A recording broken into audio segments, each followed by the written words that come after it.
Neste momento da história, a China tem interesse em ter boas relações com os Estados Unidos e os Estados Unidos têm interesse em ter boas relações com a China. O que significa o seguinte: eles vão se entender sobre os temas que interessam diretamente a eles e vão pressionar o resto do mundo sobre todos os demais temas. Terras raras, inteligência artificial, desenvolvimento de tecnologias. Falar de Estados Unidos e China neste momento é pensar em dois gigantes tentando, claro, obter cada vez mais influência, força e recursos num mundo com outras necessidades e outras forças diferentes do momento da Guerra Fria. Tem um dado que eu acho assim surreal. No momento de mais intenso comércio entre Estados Unidos e União Soviética durante a Guerra Fria, no governo Gorbachev, em 1988, equivale a mais ou menos aquele ano inteiro de 1988, equivale a 3 dias de comércio entre Estados Unidos e China. Ao contrário da União Soviética, em todos os parâmetros de poder, a China conseguiria rivalizar com os Estados Unidos. Só que o mundo já não era mais só entre duas grandes potências, tem várias outras potências. É mais provável que nós estejamos num mundo multipolar, que você tem vários polos. Você tem o Brasil, você tem a Índia, você tem os vários países europeus, a Alemanha, o Reino Unido, a França, você tem a Indonésia. Enfim, o que nós aprendemos na teoria, em geral, é que quanto maior o número de polos, maior o número de guerras. Então todos nós, e eu digo isso muito para meus alunos lá da USP, seremos marcados pela rivalidade dos Estados Unidos e China. Isso veio para ficar, não vai mudar e não será resolvida na nossa vida. Nós vamos passar desse mundo e vai continuar essa rivalidade, vai continuar perene, né? Com o novo governo dos Estados Unidos, nós tivemos... parece que nós já estamos num novo momento, ou seja, a política externa estadunidense, no dia 5 de dezembro de 2025, publicou um documento que pretende reforçar a América Latina como quintal, como zona de grande influência dos Estados Unidos. A China se aproximou sem que os Estados Unidos dessem importância.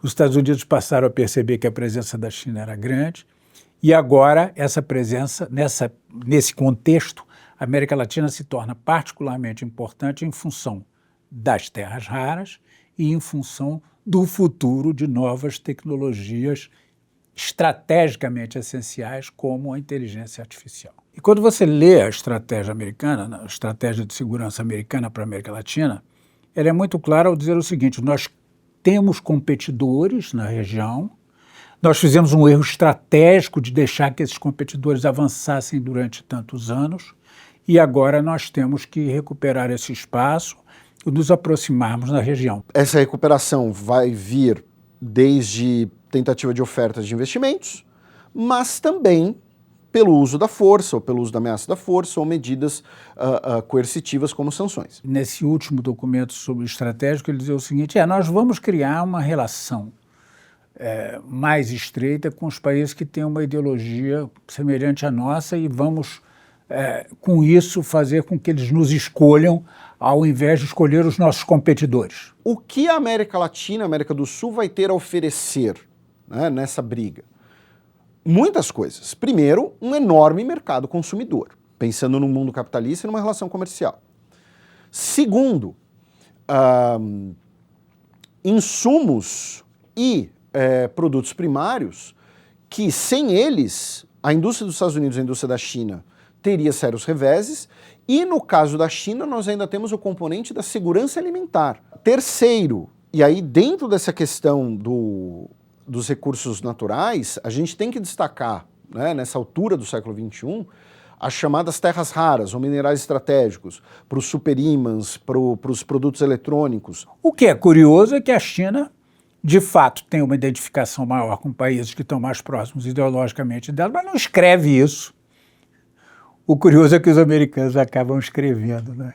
É muito curioso, ou seja, o que você está vendo aqui, é a demonstração mais clara do que o que está acontecendo agora é uma reação americana a uma realidade que avançou de uma forma que eles não conseguiram conter, ou não quiseram, ou não conseguiram. E a China não, a China continua falando em negócios, investimentos, comércio, oportunidades, etc. Mas a China não ignora que os governos de direita não lhe serão tão simpáticos quanto os governos de esquerda. Efetivamente, temos países que já estão bastante alinhados com a grande potência do norte, no entanto, outros que se dividem entre os seus interesses, a defesa de soberania e autonomia, e tentam ter muita cautela em relação aos Estados Unidos. Fato é que alguns países estão, por cautela, temerosos em assumir algum lado. Tem o Porto de Xangai, em Peru, que é o grande porto e o grande investimento da China na região. Mas agora, em janeiro, Estados Unidos fez um grande aporte para outro porto, que fica um pouco mais ao norte, muito perto de Lima, que chama Porto de Callao, que é uma base naval, mas também é um porto. Então, o que você pensa quando você vê isso? Somos um pouco reféns da nossa geografia e do que produzimos, né? Então, a gente acaba precisando desses dois países em termos não só comerciais, mas também de investimento, né, estrangeiro. Se existe alguma salvaguarda, é o fato de, por hora, até agora, nem Estados Unidos, nem China terem declarado que os países têm que escolher um lado. Então, agora cabe aos países terem habilidade para navegar aí nessas águas turvas. O Brasil tem buscado, com este governo, uma posição intermediária, ou seja, de não alinhamento total com os Estados Unidos e não alinhamento total com a China. Veja, são dois países, né, dos quais o Brasil não pode abrir mão. Estados Unidos, por exemplo, para a região e mesmo para o Brasil, é um parceiro que é muito importante. Não só comercialmente, em termos de comércio, de exportação e importação, mas Estados Unidos é super importante para investimentos no Brasil. É o primeiro investidor no Brasil. Então, também não podemos nos dar o luxo de falar não queremos nada com os Estados Unidos, porque não é. Nós temos os valores do Ocidente, né? A democracia, a proteção dos direitos humanos, o capitalismo, não é? E inclusive modelos econômicos muito parecidos, que a gente vai copiando aqui e ali dos modelos que existem no mundo, né? Mas nós temos cada vez mais uma integração com o mundo asiático, né? Se for olhar o caso do Brasil, hoje em dia nós exportamos mais para a Malásia do que para a França, né? Então, eu acho que nós estamos fazendo um papel que é importante, é isso, diversificar os atores, poder de barganha com os dois, esse balancing, esse pêndulo, que é importante, tanto aqui, mas aqui também. Não colocar todos os seus ovos na mesma cesta. Então, o Brasil tem os órgãos regionais, o Brasil tem um papel de liderança no Mercosul, o Brasil está na OEA, o Brasil está na CELAC, o Brasil tem um diálogo muito forte com a União Europeia e países europeus, o Brasil está no BRICS, o Brasil está no G77, ao mesmo tempo que o Brasil está no BRICS, o Brasil articula o G4 com Índia, Alemanha e Japão pela reforma do Conselho de Segurança da ONU, o G4 que a China não apoia nem um pouco, o Brasil mantém relações comerciais com a Rússia, né? O Brasil protesta contra sanções unilaterais internacionais. Então, o Brasil consegue ter um papel de ponte, de diálogo, de estar presente em muitos lugares ao mesmo tempo. Então, toda vez que os Estados Unidos nos pressiona, a gente corre para a China. Toda vez que a China nos pressiona ou diz não, nós corremos para os Estados Unidos. E nós criamos entre os dois, né, redes de relacionamento econômico e político com o Brasil, que faz com que ambos, China e Estados Unidos, ao olharem para o Brasil, pensem duas vezes antes de nos penalizar, porque eles têm custos ao nos penalizar. Ah, não, a gente vai ser aliado incondicional dos Estados Unidos, a gente vai ser aliado incondicional da China, a gente vai ser aliado incondicional da União Europeia. Isso significa uma perda, significa abrir mão de coisas. Ah, mas quem nós escolhermos pode suprir isso. Não, vai suprir uma parte.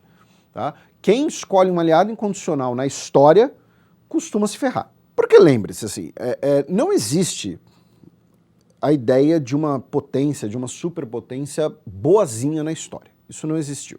A gente pode fazer comparações, pode falar eventualmente que pode ser melhor, pior, coisas positivas, coisas negativas, mas nunca vai existir uma questão só positiva. E nenhuma potência vai admitir ou vai contribuir para a ascensão de um possível concorrente?